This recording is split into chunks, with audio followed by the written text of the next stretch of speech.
Thank you. I had that happen previously as well. I decided as we talked about topics we've not done here, that one that may come up for you, your patients and so forth, may be especially those that are pretty ill, if they happen to get arrested for a crime, the first thing that has to happen is they have to be competent to actually stand trial if it's going to go that far. So I'm going to just talk about this forensic topic. And then in November, the partner topic to this will be not guilty by reason of insanity. They get talked about in the same breath. They're actually very different. But you all deal with competence. All your patients, you have to think about competence. And competence is clearly defined as a capacity to understand a concept and then rationally use that concept to make a decision. Even if we don't agree with the patient's decision, people can make a rational decision for them, and we're like, yeah, but we could save you by cutting off your left pinky. And they're like, nope, I want my left pinky. I'd rather take the risk of dying. That's on them if they fully understand that and can rationally make a decision. And so it's really the quality of the process, not the actual decision that we're worried about, and its present state. So this is where the difference is between legal insanity and competency. Is competency is right now, this minute, am I competent to make whatever decision I'm about to make? Whereas legal insanity, which we'll talk about in November in detail, is your mental state at the moment of the crime, the moment you pulled the trigger or punched the person on the street or whatever happened in that situation. So they're very, very different because competence is fluid. And you all know competence can fluctuate, obviously, on a given day for individuals with dementia. They may have sundowning effects, so they may be able to make very rational decisions during the daytime, but you cannot expect them to do it at 8 o'clock at night. Those types of things. So just because you're mentally ill does not make you incompetent. I think we often perceive that way, especially if somebody ends up ill enough to be in a psychiatric facility. But the reality is we really should always be assessing their competence about it. There's a lot of types of competence, which we're not going to talk about today. This is not even all of them, but these are a lot of the things we deal with. We do deal with our patients around managing their own funds, and we can basically have a representative payee take care of only their funds. But you may need a full person to actually serve to deal with all of their finances if they really aren't competent to do anything with their finances, etc. So even within the competency to stand trial, adjacent to that are competency to be a witness, right? Are you competent to be a witness in a case? Are you competent to be a juror in a situation? So those are all types of competency that are adjacent to this. I wouldn't do my justice to my forensic background if I didn't talk a little bit about where this comes from. So Sixth Amendment and 14th Amendment are the two areas that get addressed for the most part in competency to stand trial. And those are the only two amendments that are on the quiz today. So hopefully you remember those. I'm kidding, obviously. Nobody remembers those unless you work with them.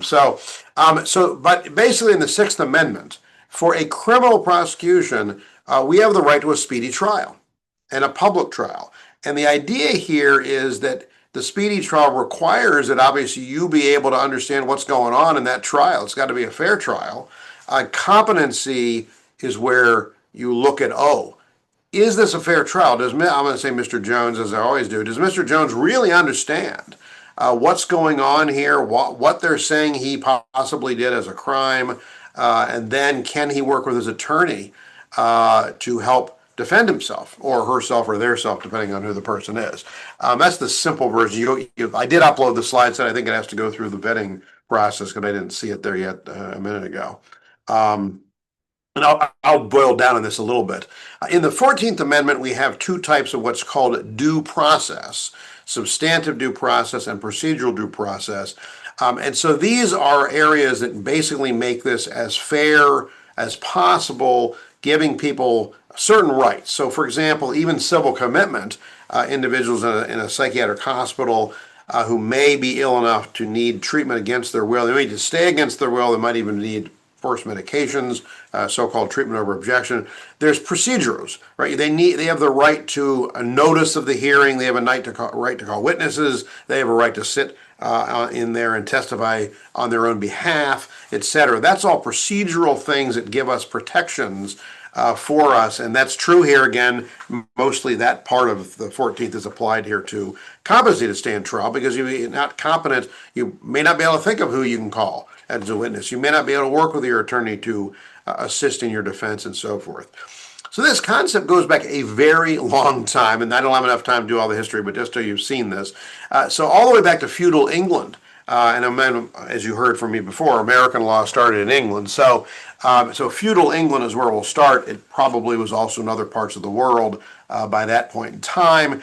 And initially there was a concept of making bot. So that's making somebody whole.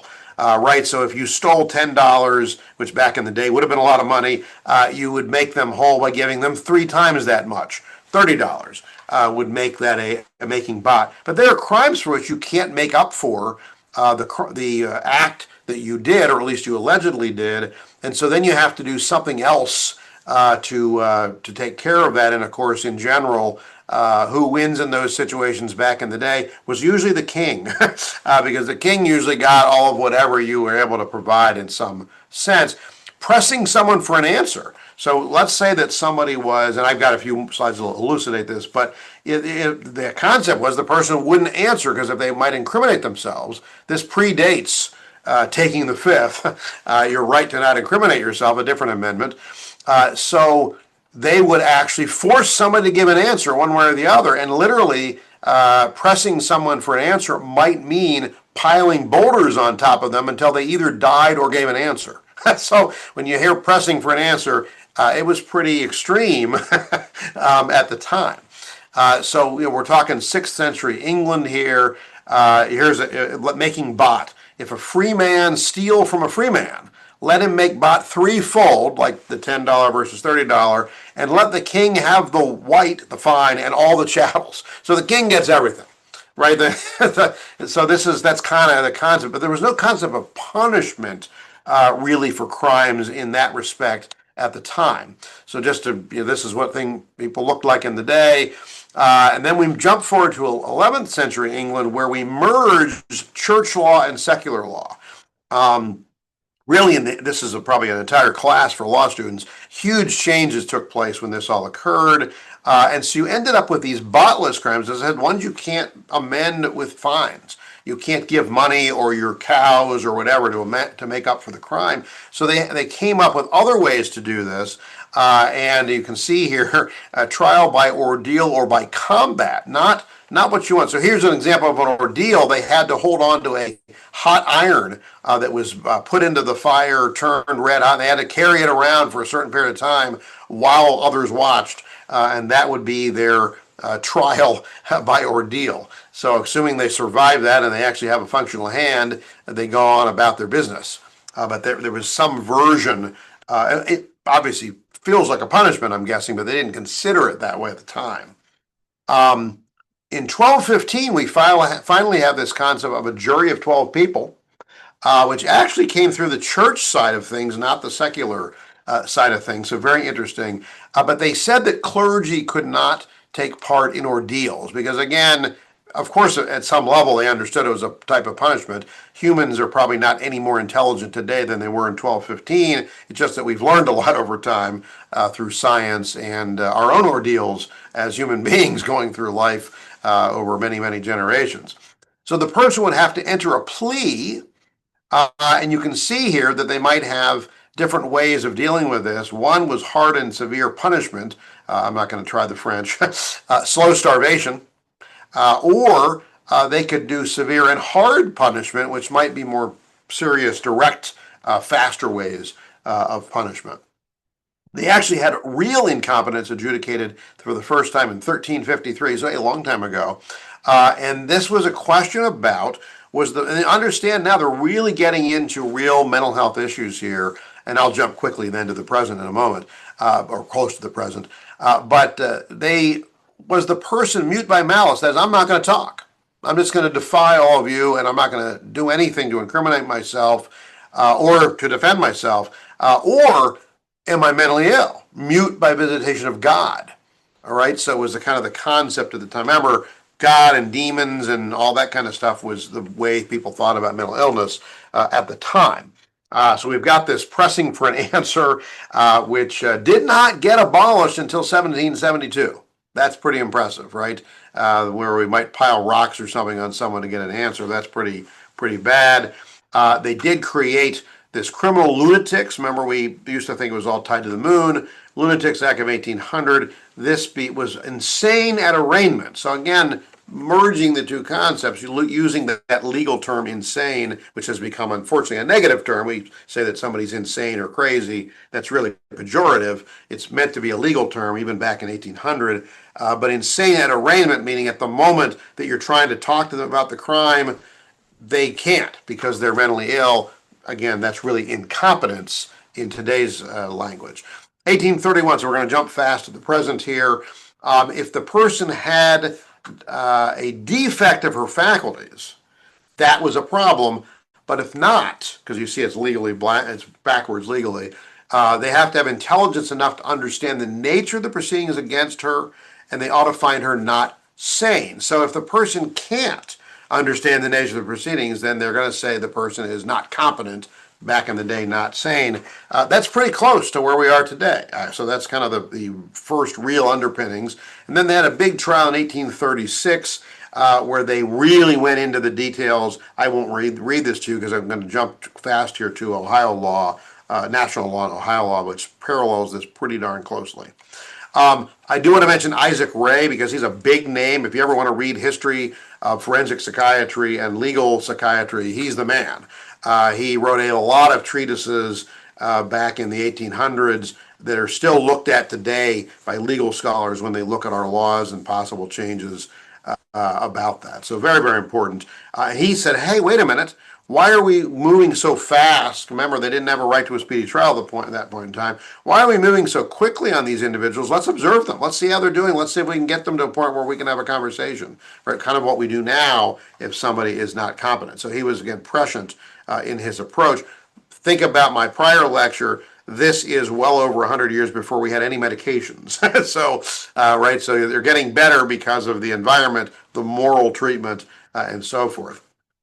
And we jump forward here in the later 18th century, again, from Dr. Ray, they move forward and physicians actually begin treating people in jails and actually start evaluating and giving opinions, which really set the standard they used the standard for civil commitment at the time, which did exist. Granted, when people were committed, they tended to be there for life, as opposed to now when it might be a few days, even after civil commitment process. And they started, hey, we can give opinions about their mental state as well around what we would now call competency. So I'm going to jump forward now to the present and starting in the 1960s. The basis for our standards really in the United States started in 1960 with the Dusky trial. And they said that a person must be able to work with his lawyer. Again, back in the day was always male language, but obviously we mean his, her, or their lawyer, with a reasonable degree of rational understanding and have a rational and factual understanding of the proceedings against him. That's the only way that it's a fair trial and the only way we declare somebody competent, just to do that.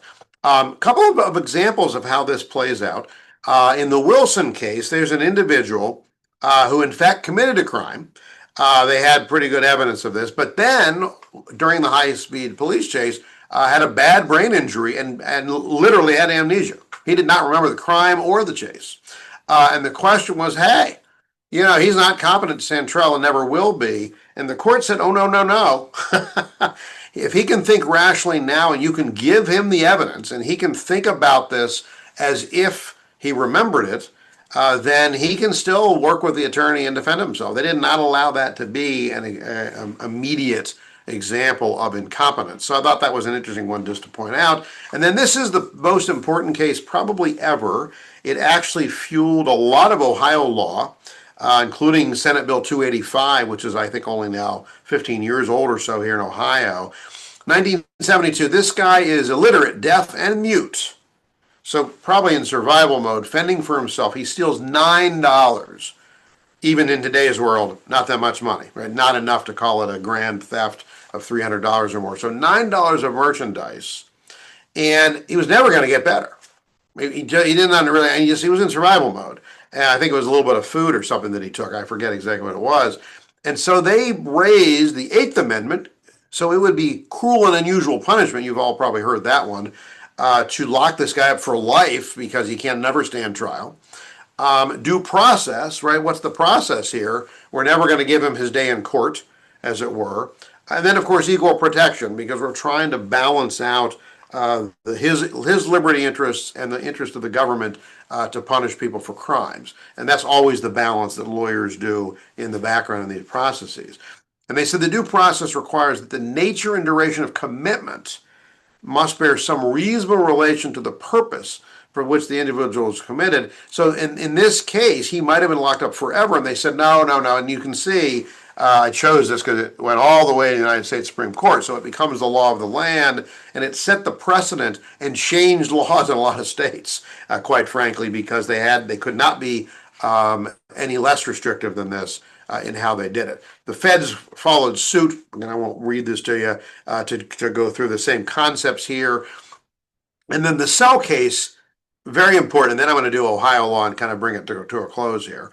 The cell case is a very interesting case because this was a dentist, and he ended up having many counts of mail fraud, Medicaid fraud, money laundering, all around his billing practices and so forth.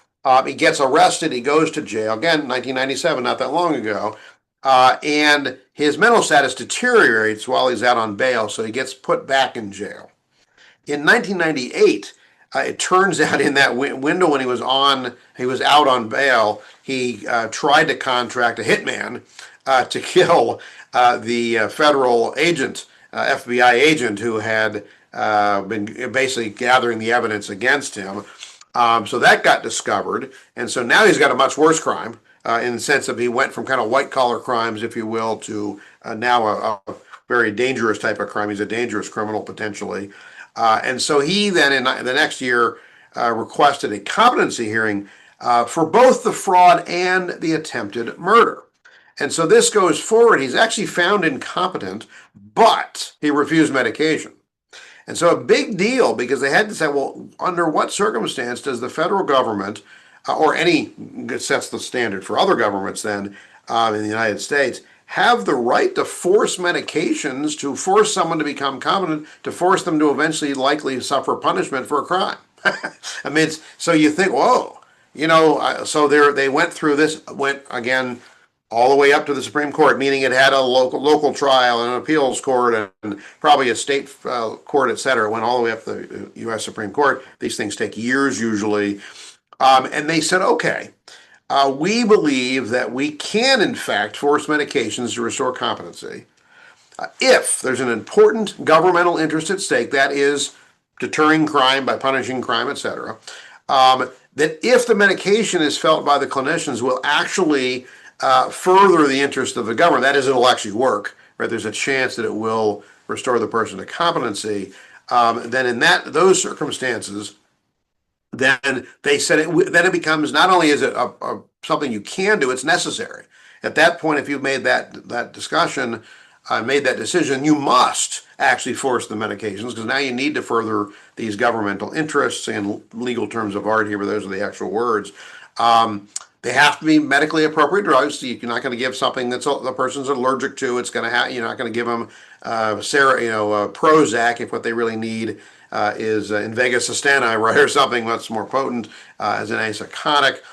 And they wanted it to be based on lack of capacity, which is why it stays in the competency arena, not dangerousness. So this was not because he had tried to hire a hitman. This was actually more around the whole, hey, he doesn't have capacity to stand trial, and we need to be able to have a fair trial for both sides. The government may be wrong. Maybe the evidence turns out to be faulty, right? Maybe he didn't know, maybe none of it actually happened, who knows?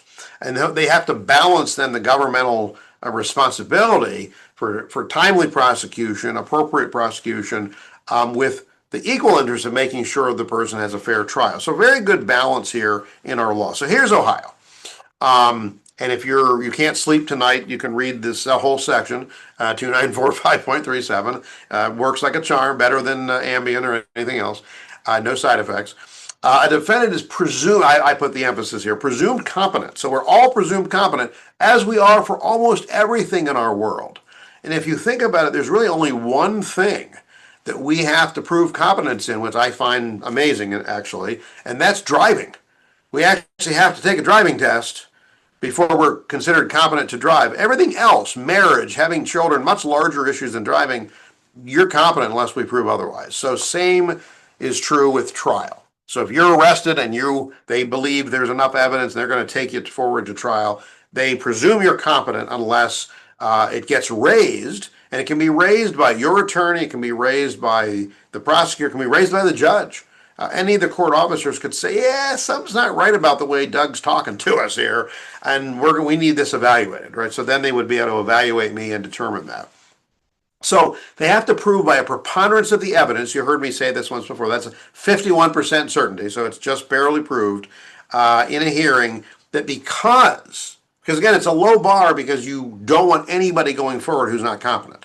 So you've got to be able, if you prove that they are not competent by just that little percentage, a little bit above 50%, that because of a mental condition, that the person's incapable, very strong legal term, of understanding the nature and objectives of the proceedings or of presently assisting in his, her, their defense, either of those two prongs, the person's not competent. And again, you don't need to prove it by much, just more likely than not.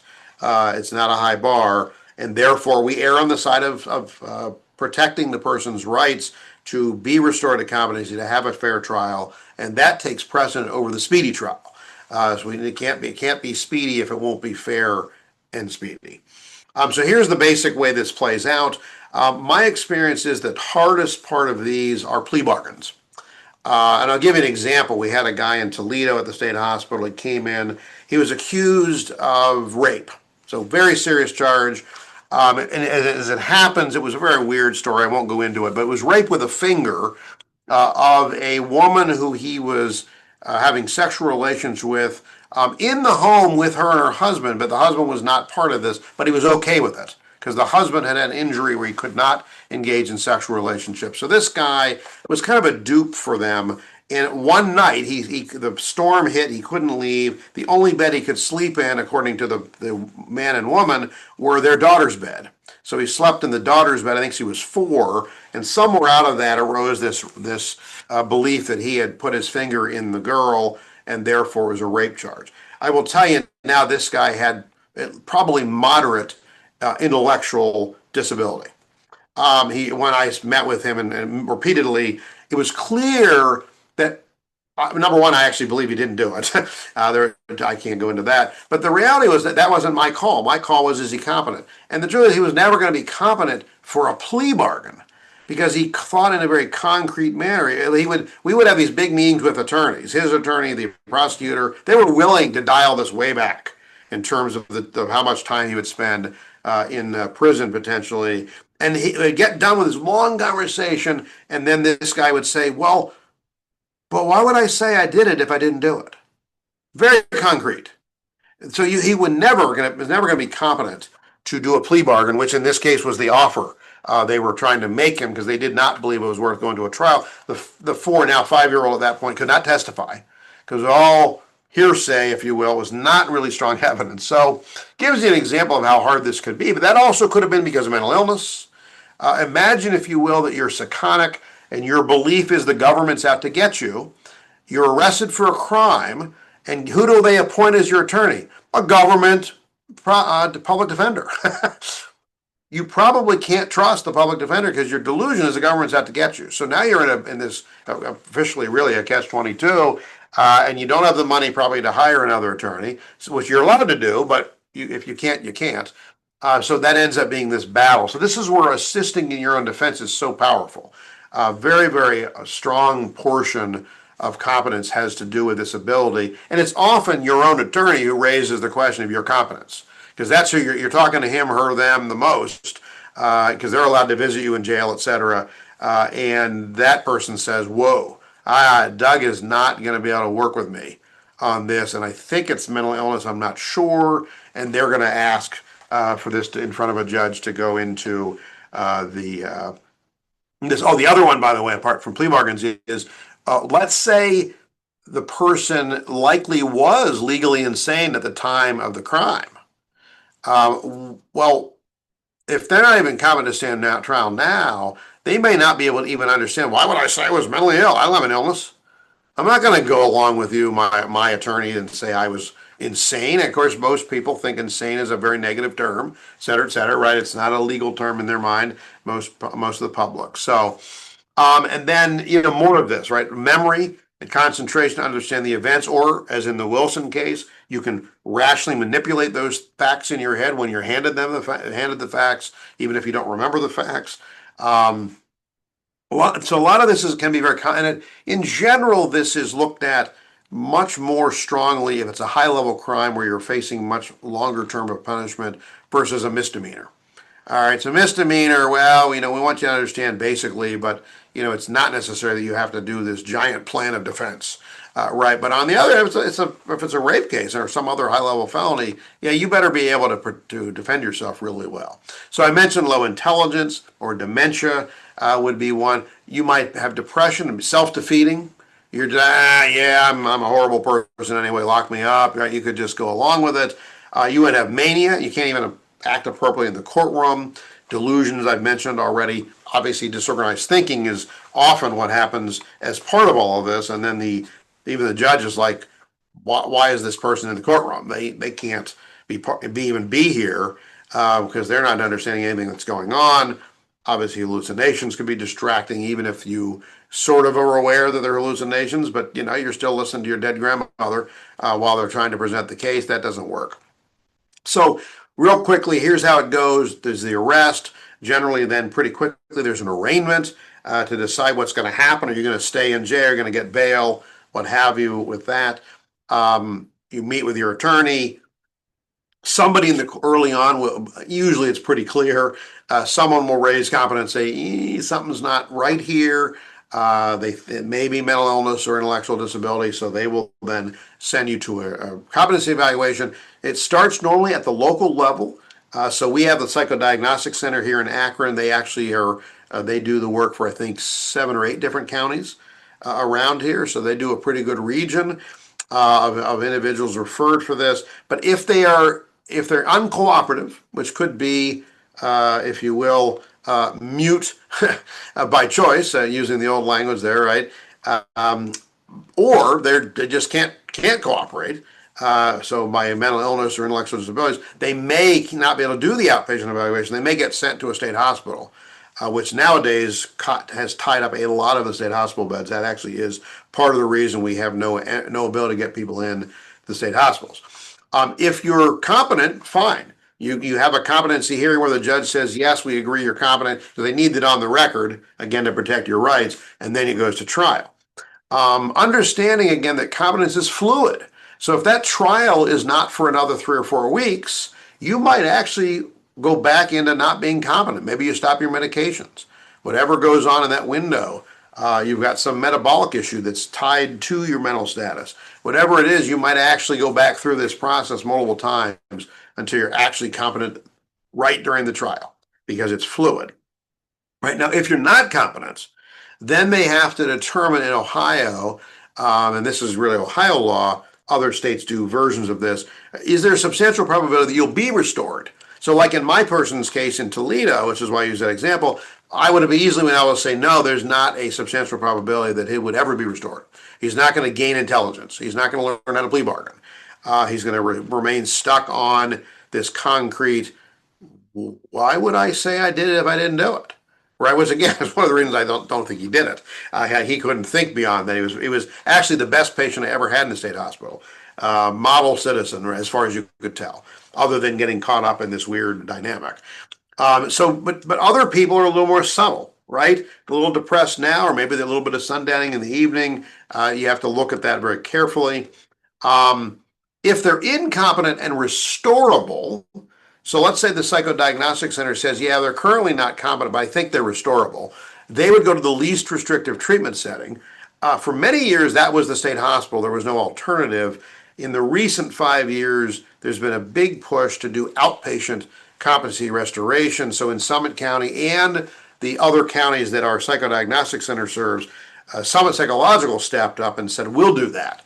And so they're actually doing outpatient restoration.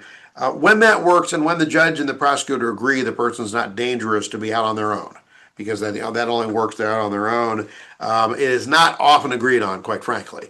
So it's not solved a lot of this problem. But again, prosecutors are worried about it. They get elected. You get judges who obviously get elected. They're worried about the outcome not going well. So very, very important.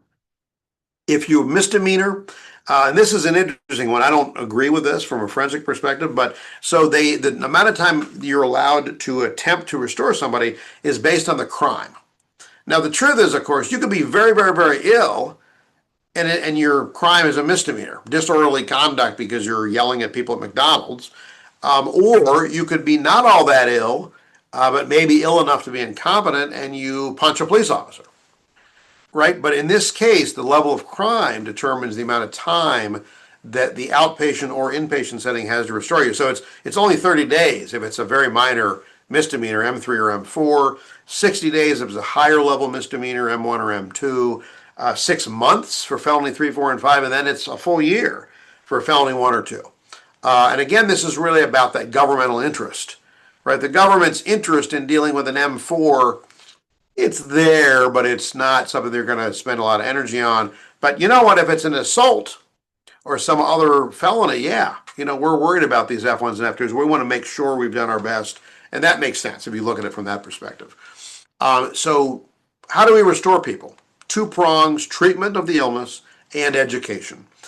There are cases, and again, intellectual disability is a good example, where the person literally doesn't know what their attorney's supposed to do, doesn't know what a judge does, doesn't know what a prosecutor does. And so it literally is education classes in the outpatient and inpatient setting. And when they're able to say, oh, I get it now, and they'll do mock courtrooms in some of these, they'll do on tabletop exercises, and the person really literally learns way more than we probably ever learned in our old civics class or whatever, and they're able to say it, well, now they're competent. And assuming they can work with their attorneys, that's step one. The other one is working with their attorney. As long as they can do those 2 things, they are restored. Senate Bill 2 came along, and that's actually the bill, just so you've heard it, that is the bill several years ago that allowed for outpatient restoration.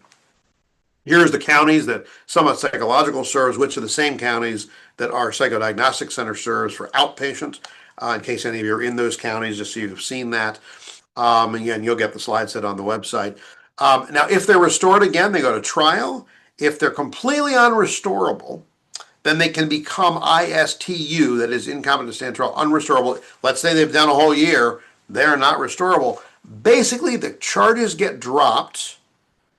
They may actually still meet criteria for civil commitment because they may be that ill, and that goes through that process. Again, all the due process rights are intact. You don't just automatically, oh, well, you're not competent, you're now civilly committed. No, they got to go through all that process to be fair, and you'd want that if it was your loved one as well.